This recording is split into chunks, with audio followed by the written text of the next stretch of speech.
Hello. నమస్కారం అండి. నా పేరు వరలక్ష్మి అండి. మీరు సుశీల గారా? మీ అమ్మాయి పెళ్ళికుందని చెప్పి మీ అమ్మాయి ప్రొఫైల్ మా ఫ్రెండ్ ఒకరు ఇచ్చారండి, సుగుణ అని. తను మీకు బంధువులవుతారట. ఆ అబ్బాయి ఉన్నాడు పెళ్ళికి మాకు. అందుకని మీకు కాల్ చేస్తున్నాను. హలో. అవునండి, నేనే సుశీలనండి. మీరు హైదరాబాద్లో సెటిల్డ్ అండి మీరు? అవునండి. హైదరాబాద్‌లో మేము సెటిల్డ్. అంటే మాకందరికి కూడా జాబ్స్ రీత్యా ఇక్కడికొచ్చి సెటిల్ అయిపోయాం అందరం గూడా హైదరాబాద్‌లో. అలాగా. మీకు ప్రాపర్టీస్ ఏమైనా ఉన్నాయండి? ఉందండి. ప్రాపర్టీ అంటే పెద్ద ప్రాపర్టీస్ అంటూ ఏమి లేవండి. ఓన్లీ ఒక త్రిబుల్ బెడ్‌రూమ్ ఫ్లాట్ ఒకటుంది. నాగారం దగ్గర కొంచెం ల్యాండ్ ఉందండి. అలాగా. మేము వస్తామండి, హైదరాబాద్ వచ్చి చూస్తాము. ఆ! ఓకే అండి. పర్వాలేదు. రండి తప్పకుండా. కానీ దానికంటే ముందు అమ్మాయి, అబ్బాయి ఒకళ్ళొకళ్ళు నచ్చాలి కదండీ!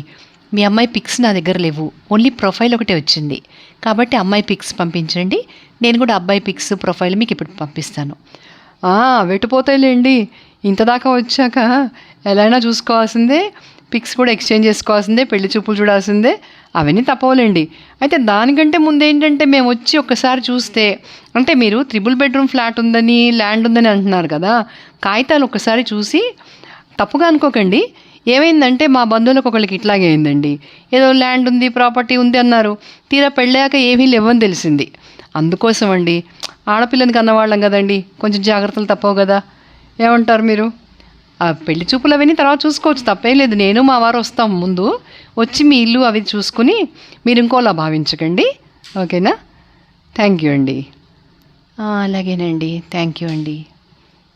ఇదండి పెళ్లి చూపుల ఫార్సు. ఇది నిజంగా జరిగింది. మాకు ఎక్స్‌పీరియన్స్.